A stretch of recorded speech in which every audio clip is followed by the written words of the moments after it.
My name's Cody. I'm going to be your moderator for this panel, so I hope you guys are excited. In just a moment, I'll be bringing out Khary, Payton. So if I can give you guys just some quick ground rules real quick. You're more than welcome to take video and photos, all that fun stuff, but all we ask is that you do not try to come on stage to take photos with us.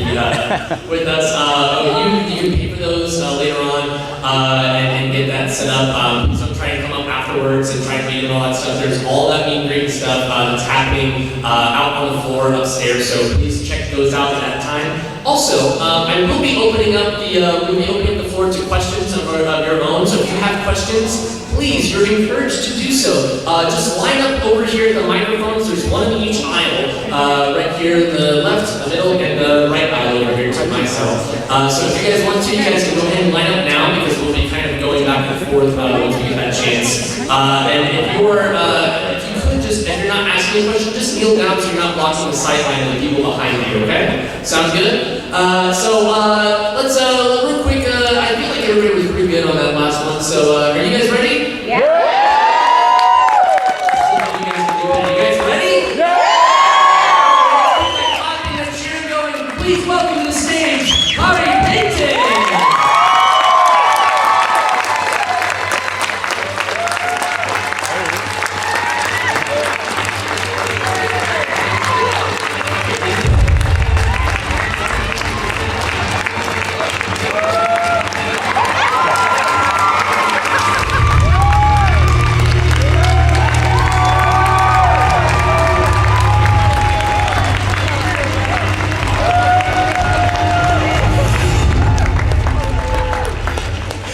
Way too much pomp and circumstance for this situation. That's I'm gonna stand here for a while and then I'm gonna move over there. That's fine. I mean, that's cool. I'll be over here. Don't worry about me. I won't cry. This thing going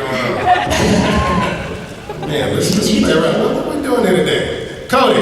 Yes. Where you from, man? I'm from originally Savannah, Georgia, but I moved to. Oh yeah, my dad's from Savannah, Georgia. For real? Yeah. My dad's from Savannah. My mom's from Macon. Holy, yeah, my parents are from Macon as well. Shut up! They went to Mercer University. My folks went. Holy crap! Yeah, my mom went to Warner Robins. She was in Warner Robins. I went to Warner Robins Christian Academy in the 2nd grade. Are you kidding? I'm not lying. Guys, this is a real moment. This is real moment. Everybody just give us a second while we learn more We're just about gonna nerd out for a second. Bolingbrook, do you know where that's at? Say it again? Yeah, Bolingbrook. Bolingbrook? It's Bolingbrook. It's like right off 475 junction. Dude, I was in the 2nd grade. Okay. I know Warner Robins, I know Macon, I know my grandmother's house, and where the Krispy Kreme is. Yes. That's all I remember from that moment. It was the best. Important things in life. Where's the Krispy Kreme? How's everybody doing? It feels good, you know, it's like you just get a look, and it's not as humid as it is in Atlanta. Thank you, Lord, for some Tampa man. I appreciate it. Yeah, I'm glad we're not like it in Orlando. That's where, you know the best part of Orlando is when you go to like the amusement parks and you sit there and wait till about 3 o'clock for people just to start giving up on life. Yes. When it rains for about 45 minutes and you can just see people like slowly putting their head on the There's this one dude, he was sitting there with his feet up like this. You could see the bottoms of his feet, and he was just going. And you could tell he was from like Kansas City or something. He just not gonna make it. The heat was getting to his head. The heat was getting to him, definitely. So is everybody enjoying Game of Thrones, waiting for? Absolutely. Look out for Game of Thrones, man. Because what will we do on Sunday nights? Waiting for Rick to make a stupid decision, get somebody killed. But that's the way I see it. That's the way I see it. Everybody knows. I miss Glenn, man, because Glenn would be like, Rick, what are you doing? And Rick would be like, I'm trying to get someone killed. Now it's kind of my job. Can you do an impression of almost any cast member? No, I can't. You know what? I spend way too, when I'm hanging around them, then I can start doing, but I lose it. you know, when I'm not hanging around. I kind of do. I do a good Lenny James, but it's not Morgan. It's like I can do Morgan, but not like the actual voice. I can do that just because he looks into the sky. I don't know. You know, he looks for truth in the sky and then he comes back down and gives it to you. That's the best I can do for Morgan. Lenny, I do more because I actually spend more time with Lenny than I do with Morgan. Okay. You know, yeah. And he's bulldog. He's just very passionate when he's telling a story. You know, and he's so different from Morgan. The weird thing is with Andy. Andy's so soft-spoken. He's not. You know, when we actually talk to him, it's the quietest and most lovely man you ever met. And then when he says, you know, and then when he does it, when he goes back to Rick, it just feels so out of place. You know, because it just wants to like take his gun and shove it down your throat. It's a very different kind of dude. Very different kind of dude. I'm sorry, did you have actual questions you wanted to ask, Cody? I honestly just enjoy having a conversation. So. Yeah, this is nice. You know, my homeboy from Georgia. Exactly. Yeah. No, I grew up in Athens, and then I moved to Dallas to go to college, and then moved to LA. But I've been away for 20 years. Yeah. Grew out a couple of gray hairs, and then they let me come back. What made you want to move to Dallas specifically? Like what? Southern Methodist University. Okay. That's where I went to college, and they gave me a scholarship, and that's why I went. Yeah. I was that close to going to FSU, actually, and exactly. You know, I couldn't live with myself. Good choice. I'm a bulldog. You know, I mean, same here. Yeah, that's what we do. Exactly. My wife was a gator though, so I obviously you know, it's obviously have horrible things. Yeah, but she's a sweetheart, you know. Yeah. What are you gonna do? And we fight about football a lot, so that's a good thing. My parents are the same way. They're Gator fans, and I was like, well, you also put a roof over my house, so I get my head. Exactly. You know, and they keep winning. It drives me nuts. You can't be a Georgia fan and not expect to have some sort of disappointment throughout the season. Oh my God, it's just the worst. It's just the worst. Between the Falcons and the Bulldogs, it's just you know, I'm just a puddle on the floor. You know, this here, come on now, go Bucks. You know what? Exactly. I have to take that. I'm here in Tampa Bay. I'm a buck for a weekend. That's the best I can do. You know. I'll just wash the pewter off on Sunday. But I do. Well, you know what? I feel like there's a good amount of people that want to ask you some questions. Oh, yeah. Why don't you ask me a question? Let's open up. We'll start from my right, your left, right over here. Hello, Donna. What's up? Where are you from? What's your name and where you from? Well, I'm short, but... All right, that's we can call you short. I'm Sarah from Tampa, Florida, actually. Sarah from Tampa, Florida. Okay, so I'm still a little confused on the whole like tiger thing. What's the point of that? Okay, well, a tiger is a big cat. I know that. Okay, so you're confused as to I literally for 7 minutes, like when I was first on the show, explained that entire thing, but I will do it again for you of Tampa. Let's see. Now he was a zookeeper. He was taking care of a tiger. All the other animals died. Tigers are pretty awesome. That's the explanation. Also, if you want an explanation of zombies, okay, we can do that too. All right, but you're gonna be sorely disappointed because it doesn't make any sense. The show doesn't make any sense. That's why we like it. That's why we decided to give it the title. The show is pretty much like, you know what? Life is. I'm looking at children in the audience now.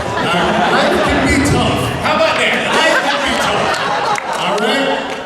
And so, but when life gives you lemons, you know, you shoot them in the head or stab the lemons in the face. And then, you know, take the juice from those lemons and make some lemonade. But not before the other. Exactly. How about right here in the middle? This one's actually about Teen Titans. Nice! All right.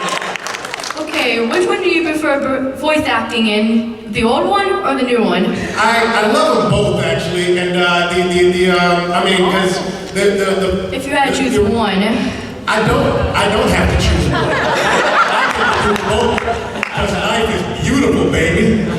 Booyah, squared. That's what I say. No, I don't have to pick, and I don't want to. And the cool thing about Teen Titans Go is I can do whatever I want, because we don't care as long as it's funny.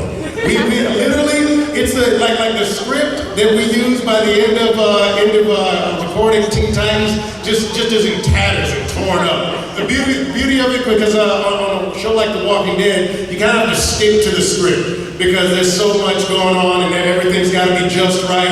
On Teen Titans Go, it's like, we don't care. We're gonna cut it into little, dolls and weird, shapes and sizes, and as long as we're busting a gut by the end of it, we just don't care. And the beauty of both of those shows is that you can take those 5 characters and whether it's silly or whether it gets serious, those 5 characters meshing together, just somehow works. So we're kind of like, I told him after, I told Scott, Scott Mimble, who plays Robin, after Teen Titans Go came out, and it was a big hit, I said, dude, we're like Scooby-Doo. I was like, they'll just make another one. Maybe they'll add like a little dog and call him Scrappy, and then they'll just keep making more of them, And as long as there's those characters and a mystery machine, it's just gonna be Scooby-Doo forever.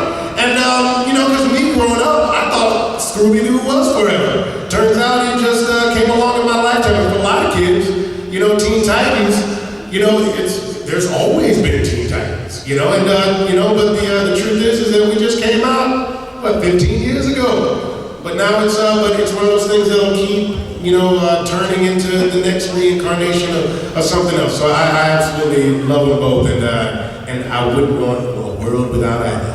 What would just before you I'm just curious, what would be the alternate title if they did start another generation after Teen Titans Go? What would be the other thing? What would you guess? Oh, I don't know. It'd probably be something horribly depressing. That's what they do. You just swing the pendulum to, Teen Titans, death and destruction. Something like that. And everything is so muscly. Yeah, exactly. All muscled up and angry and angsty.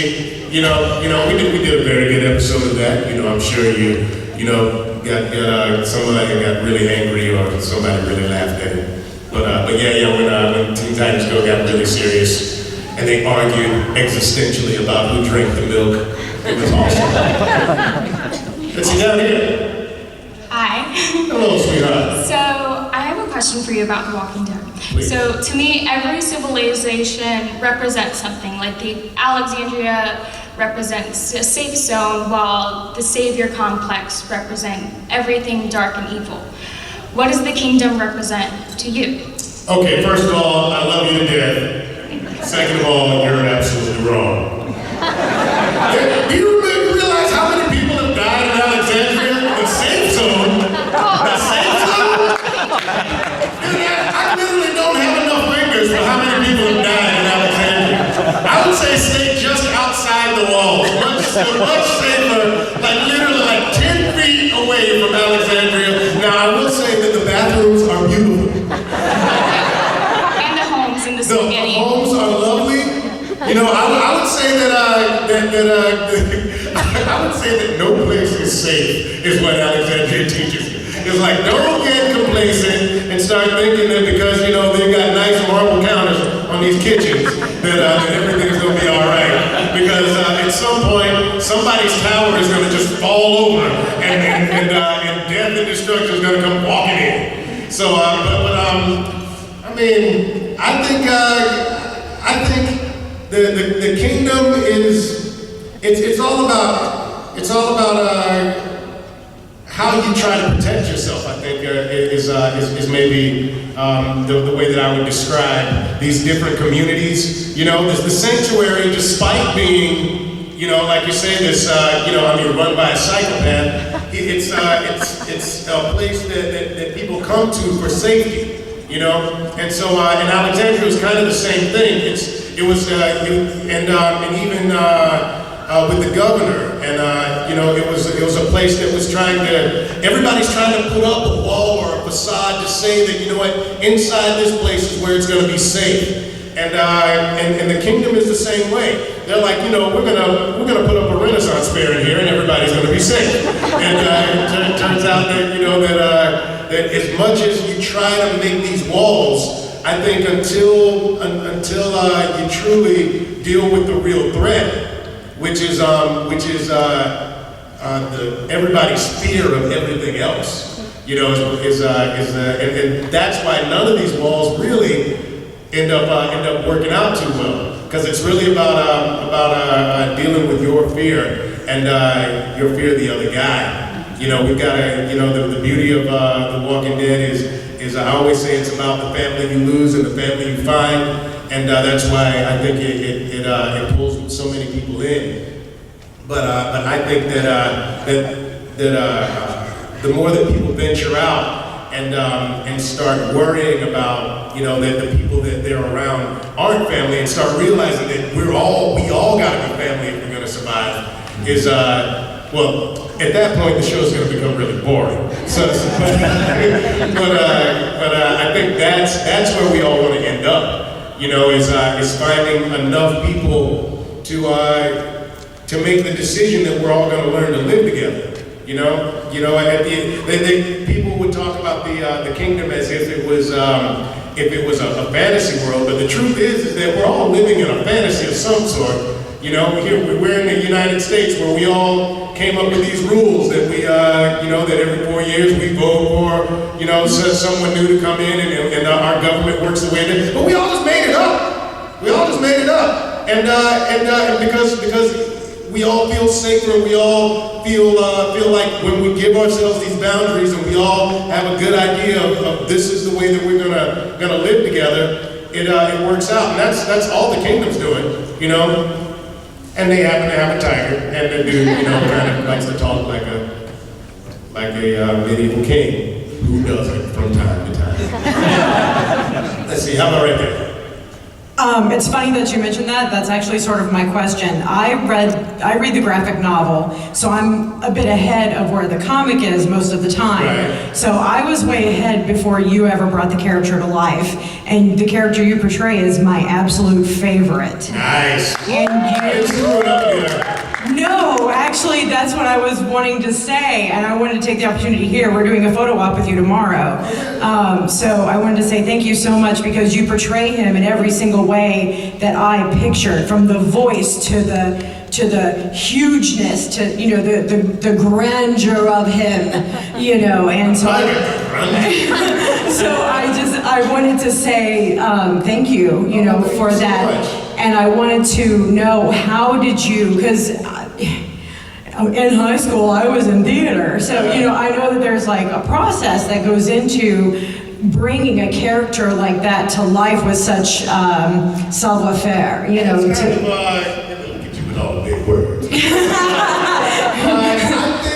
I mean, the cool thing about that part is that I felt like I had been training to do this particular one for years. I did a lot of Shakespeare in college and in my 20s. Much like Ezekiel himself. Much like Ezekiel himself, honestly. And then in my 30s, I built up this voiceover career, and so I've been playing with my vocal whatever for a while, and to me that was the linchpin of the character, was that when he changed, it wasn't that he changed his physicality so much, but he changed it. It was his vocal, you know, presence that really changed, and that was never written in the comics or in the script. Right. And so, exactly. yeah. So I was, but that's where I found my kind of connection to him, and so it made it really easy for me. Well, you do it beautifully. Like I was in tears when you came on the screen. Oh man. My husband thought I was nuts. Oh yeah. Well, you tell him that he was crazy. Thank you. Thank you so much. How you doing? Hi. Nice. Okay, so first off, don't be too sad about Glenn or Abraham. He's here. Abraham's over here. So they're here. That's It's okay. awesome. Here, come here. Come on up here. Come on up here. Absolutely. I love it when meetings come to see me. Short legs takes a little longer. That's okay. That's all right. This is great. Yeah, let me see that back. Okay. All right. We took it earlier. Exactly. Go back over there.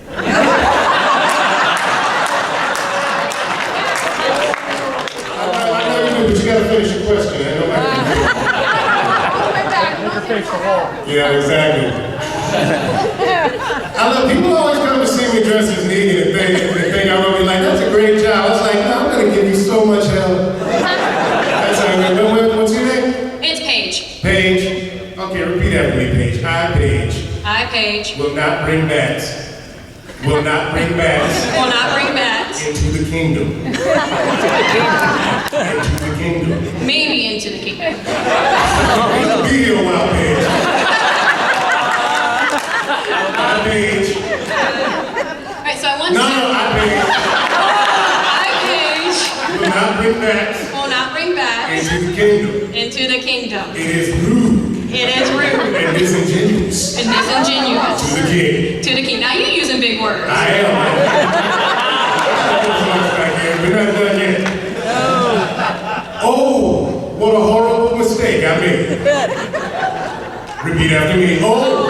Horrible mistake I made. What was I thinking? What was I thinking? Next time, I'll bring dreadlocks. Next time, I'll bring dreadlocks. Alright, so I wanted to ask, like, when you're filming scenes with Shiva and everything, what is it like to just see nothing? Like, do you ever crack up over it? No, man, I always see something. I think it's crazy that people think that nothing's there. What, have you been searching out things on the internet? What have you been Googling? Have they Nothing, told but you I that want a nothing's tiger. there? Well, who doesn't, right? I know. Exactly. No, I mean, like I said, I did a lot of like Shakespeare and experimental theater, you know, in my 20s and in college. So I've been pretending that things aren't there for a long time. It was actually very easy for me. We lose our sanity in college. Yeah, exactly. Oh, you know what? I don't know if I ever got it back. So for me, honestly, the first shot that you ever saw last year in the teaser trailer, when it was Shiva and I sitting there, and you saw me kind of look over at her, I remember in my head thinking, I wonder what you're gonna look like, and hope to God that she looked good, because if she didn't, I was gonna get blamed for the downfall of The Walking Dead. You know, it's like if I'm sitting there next to what looked like a plush tiger from like Chuck E. Cheese, I was gonna be the reason it all went down. So yeah, it's actually pretty easy for me, and it's another one of those beautiful things about this job is that you get to use your imagination in so many wonderful and lovely ways. So yeah, so thank you very much. Thank you for the bat. And I'm sure you're gonna look amazing next year when I see you. You know, with that tiger and the bat. When are you coming over? Yeah, come on over here. It's gonna be another short walk over there. I know. There you go. Come on. That's it. Yeah, okay, have a seat right there. Awesome. Because you're not getting this back yet. All right. How about you right there?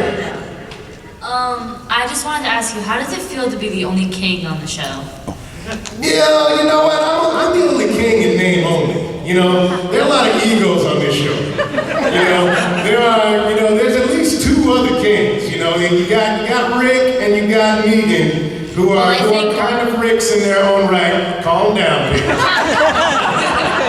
And she is never getting this back next year. And then you got like, you got.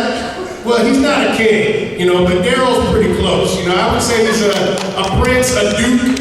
We don't want to put him in charge. Lord knows Daryl doesn't need that much responsibility. But he definitely has some sort of royal, attachment, I would say, in the grand scheme. I think instead of Roy, Carl would be more the king. Oh, you think so? Come on, give him a second. Why don't we let him, grow a little more hair on his chin before we start crowning him? I need to adopt him. Exactly, Paige, calm down. I should have known. How about over there? Hi. Hi. What does it feel like on set? Are you nervous? Are you scared? You know what? I have too much work to do to get nervous. There was one time that I kind of lost my head a little bit. Now, I mean, it was weird because, of course, I watched the show before I was on it, and the first episode that I was in, I had so much to do. I really didn't have time to enjoy the fact that I was on one of my favorite shows.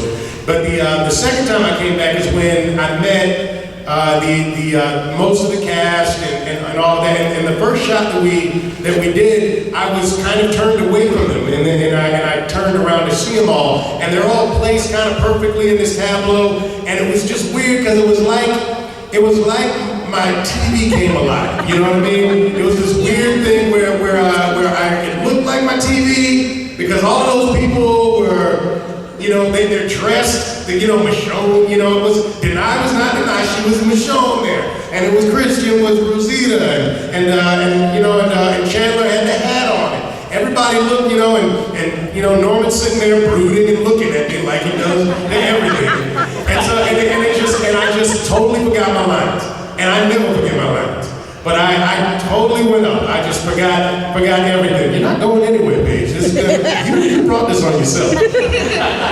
Exactly. Enjoy it. How many times has this happened to you? Not very many. Exactly. So yeah, that kind of took me out of it. But for the most part, I mean, it's my job, and there are a lot of incredible people on this show, and an incredible story to tell, and I want to tell it correctly. So fortunately for me, the work kind of takes precedent, and I don't get that nervous.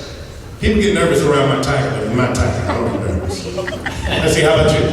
Yeah, I was just curious, what do you have to say to any aspiring voiceover actors that are looking to break into the industry? I would say, buckle up. Don't let anybody tell you anything other than to keep going, to keep working. It took me 9 years of being a professional actor before I got my first voiceover audition. It's a great job, and everybody thinks they can do it because it's just a dude standing in front of a microphone. But the thing is that because kind of anybody can do it, it takes a lot. It takes more than being able to do voices. You have to be able to act doing a voice. And there's a difference. It's a subtle difference that most people don't think of. And you have to have kind of an imagination about it. The imagination that I use when I'm playing with a tiger that's not really there versus an entire world that's not really there. What is he doing again? I'm trying to get my other back. Oh, your other back? Oh, don't get that. Don't get them in trouble. They didn't make the mistake of asking me a question with that outfit on.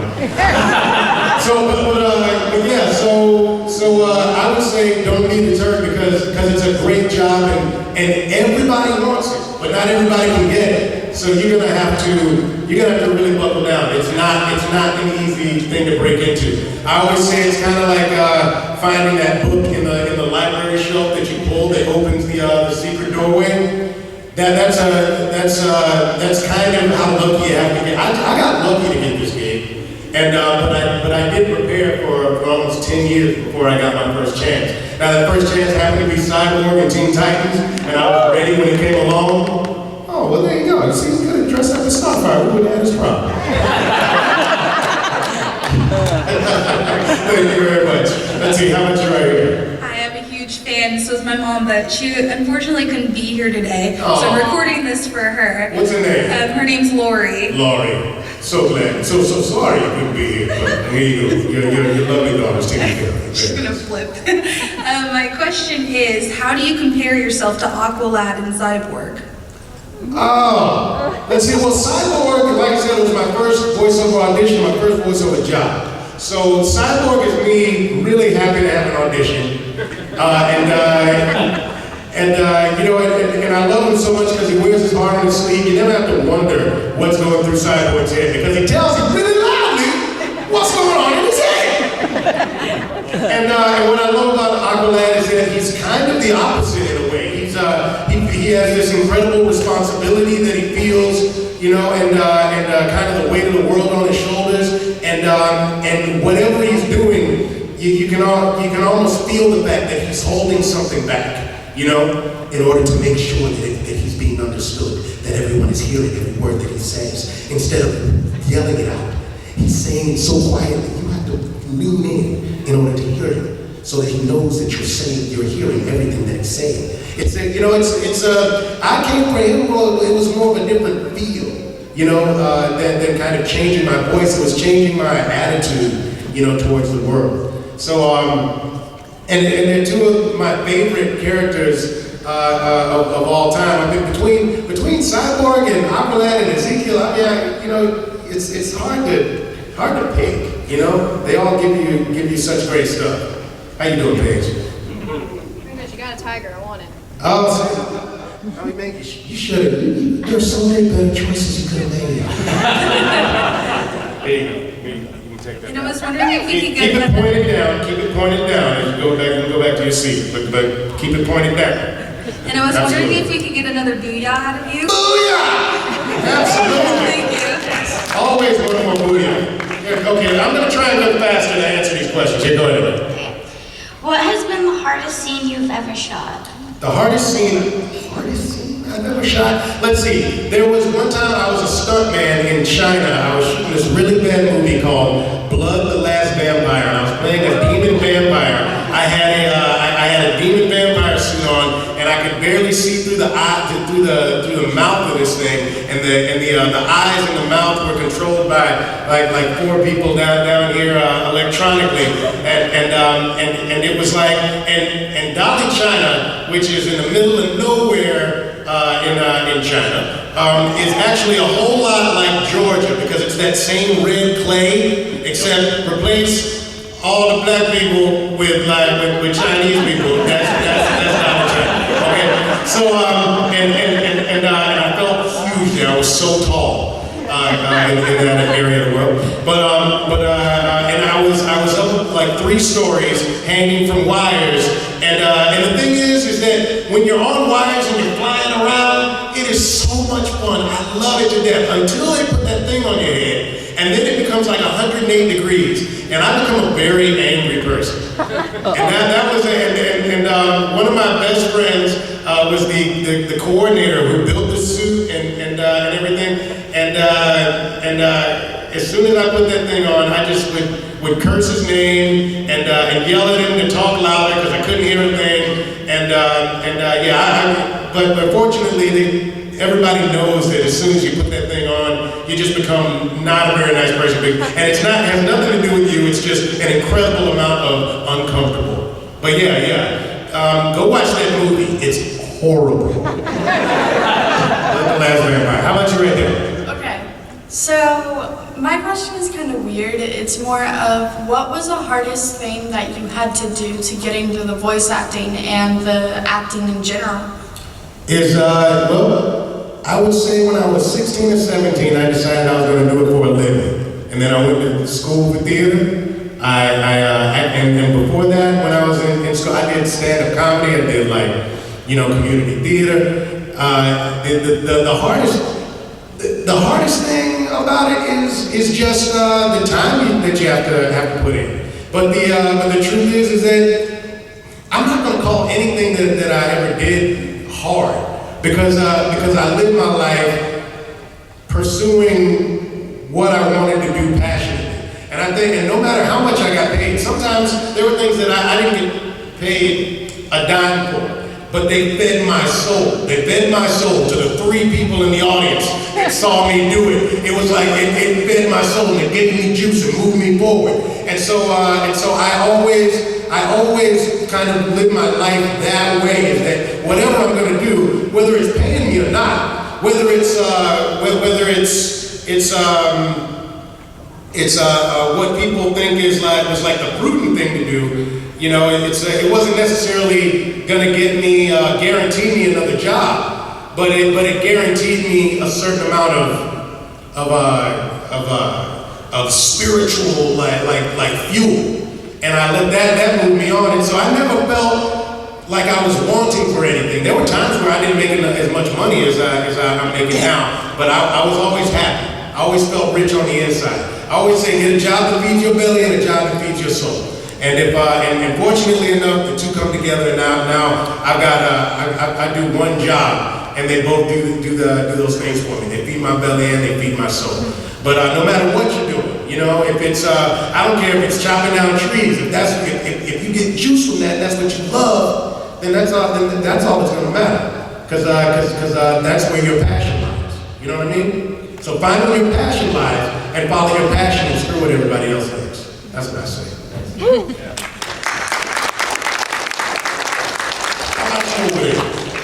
When you come back to shoot another season or a scene in The Walking Dead, were there any particular things that were amazing to experience in your opinion? Yeah, I mean, it's great to. There's so many things that are great to experience. First, telling a great story, you know, with this complicated character, but also, you know, being able to come here and talk to you guys and being able to connect with so many people who find a reason to watch that's deeper than just a cool television show. You know, the whole reason that I wanted to be a storyteller is that you know, even, you know, when we were all cavemen around the fire, and there was somebody there who was telling that story, and it made, you know, the fact that they were, you know, itchy and hot and, you know, got chased around by, you know, who knows what. It made life bearable and made you and gave you a reason to kind of move forward. I met so many people that there was a woman in San Antonio that I met, and she drove hours from like McAllen, Texas, which is in the middle of nowhere. And she just and I just held her, and she just cried. She was like, "You guys go through so much on that show, and I've just had it really rough, and it's just nice seeing people not give up." You know what I mean? And to me, that's what feeds my soul these days. You know, more than it's the connection that you get from a shared experience in a story. You know, that's about the most beautiful thing I could ask for. Yeah, how about you right there? Yeah, buddy? Do you ever get tired of what you do? I get tired, but I don't get tired of what I do. You know, there's a difference. You know, and it's funny. I was tired today because we've been shooting The Walking Dead for since late April. And we started, and we flipped our schedule sometimes where sometimes we start shooting at 5:30 in the morning, sometimes we start shooting at 5:30 in the afternoon and don't finish shooting until the sun comes up. And we've been doing that a lot lately. And so this morning, you know, because I was trying to get back on the schedule of waking up like at 6 to catch my flight to come here, but I was just going to sleep at 6, and I was like, this morning I was kind of tired, but when I wake up and then I get out here and I start talking to you guys, I'm not tired anymore. I don't get tired of what I do. You know, it's that's the beauty of living what you're passionate about. You know, it gives you that juice. It gives you that juice. What's up, bro? Thank you. Hi, Khary. You have Khary. It's okay. My dad still makes that mistake. It's crazy. You have a nice voice, and I've been listening to you as Cyborg for almost a decade now, and it's one thing to go between characters, like getting yourself in a different headspace, but you've done like multiple incarnations of Cyborg, like the Cyborg from Teen Titans is a very different one from Teen Titans Go, or like I've just been playing in. There's been a lot of different Cyborgs. Yeah, and to me, each of them feels different. Right. Like if you're preparing yourself for acting them, are they different? Well, how differently do you prepare them, or are they different at all? Like, well, you know what? I've been lucky that the scripts have been good enough that I kind of follow the tone of the script. You know what I mean? And so I let that lead me as far as how I interpret the character. You know, if he's a little more serious, you know, then you're gonna get serious. You know, the more serious version of myself. The nice thing about Cyborg really is kind of the closest to me as far as the character is concerned, because he was my first. And so as we were doing that character, it was kind of like the writer started to write him for me, you know. And so I feel like different incarnation of Cyborg is kind of me in different moods, you know. It's you know, if he's a more serious Cyborg, it's because, you know, it's just me being more serious. And you know, and if it's me saying nothing but waffles, it's me and saying nothing but waffles kind of mood, you know. Yeah, but it's definitely a blessing to be able to play so many different versions of that guy. It's awesome. How about you over there?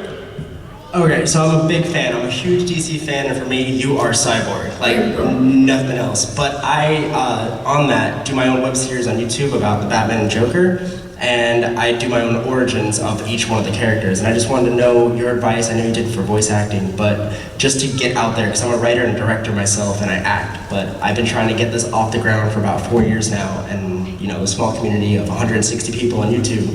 Right. But I want to get, you know, bigger. So what's some advice to, you know, get out there? I would say keep doing what you're doing, and continue to explore. Continue to. My writing teacher in college says a writer writes. You know, and no matter who sees it or what you're doing, every day you pick up a pen and you write. You know, and because the act is what makes you a writer. It's not how much you're getting paid for it. It's what you're doing with it. You know what I mean? So you know, what was it? Emily Dickinson. She's you know, nobody ever saw anything that she did because it was all up in a basement somewhere. You know, but that doesn't make her any less of a writer. That's who she was. You know, Van Gogh was a painter.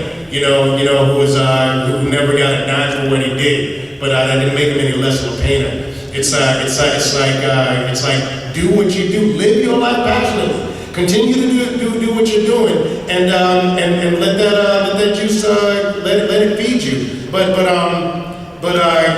I don't have any specific places for you to go or what to do. It sounds like you're doing what's right. But here's the thing: you've been doing it for 4 years. It'll probably take you 5. It'll probably take you. When you get to 5, it'll probably take you 6.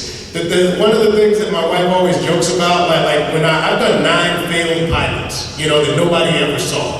You know, and that you know, I was 44 years old when I got The Walking Dead, the biggest show of my career. But I've been doing this for like 20-something years. And whenever we got you know, a pilot didn't go, or something went wrong, or something didn't work out the way it was supposed to, she'd always laugh and say, "Well, it's a good thing you can't do anything else." Because that means that you're never going to quit. So I guess, you know, whenever I was like, man, you know, I get discouraged or something, I was like, well, it's a shame you can't do anything else, but get out there and do some more. You know? And so as long as you know that about yourself, then you know that you're on the right path, you know, because you can't do anything else. You've been doing this for 4 years, you've been writing for 4 years, you can't do anything else. Just keep writing, man. Keep writing. Some of the greatest writers in the history of writing the people didn't find them until later in their life, you know, and so don't devalue what you're doing now just because people haven't heard it yet. Thank you. I think we got time for just a couple more questions. All right, let's see. Let's make a multiple choice. Now, what you got, buddy? I was just wondering, at an interpersonal level, are there any cast members who you're like, yes, I can't wait to work with this person, or, oh God, I'm so tired of jackass? all of them. Andrew Lincoln. Oh my God, that guy. Total douche or total sweetheart? I mean, everyone is such a sweetheart. You're a liar. You know, it's funny on another show maybe, but literally, Norman sits there and you know, he's like brooding and sits there and looks at you like this little turn. And as soon as they say cut, he's like in my face, he's like, you're doing such a good job. Thank you. Yes, I mean, it's such a family. We do the show in the heat, in the humidity. It's nasty, it's dirty, it's hot. There's nothing like glamorous about what we do, and I think it like bonds us together, you know, because it's like if we had a bunch of assholes around us on top of all of that, I don't think we could survive. You know what I mean? It's like we're like thankful that we've got this opportunity, and we kind of love the fact that we're in the muck together, you know, and it all kind of starts with Andy. Because if he was a diva, then everybody else could be a diva of sorts, you know. But because he's the first one to get down and do it, and you know, I don't. The stunt guys on the show, you know, they're awesome, but they also don't have a whole lot to do because we want to do it. You know, we want to get down there and do the gritty stuff ourselves. There was they finally brought in a double who had on my wig, and I was like, boy, you're gonna be bored. You know, because if there's anything that they'll let me do, I'm gonna do it. You know, I didn't get into the business of like somebody else dress up like me and do it. You know, but everybody feels that way. That we're gonna get in here and we have a ball while we're at it. We're together 15 hours a day. You know, doing these things. If you know what a horrible thing it would be to spend time doing something so cool, and then there have been people who are, you know, not the coolest. Those guys get bit on the ankle. Could you please name them? Yeah, sure. I'll tell you about it later. Thanks a lot. Let's go over there. Let's hear last one. What do you think of Negan? Oh, I think he's a lovely human being, just totally misunderstood. No, yeah, I can't stand Negan. And yeah, we're taking that dude down. There we go. Oh, Harley, make Negan feel better. Yeah, well, don't bring your baby around, I'll leave him alone. Guys, thank you so much for coming out here to see us.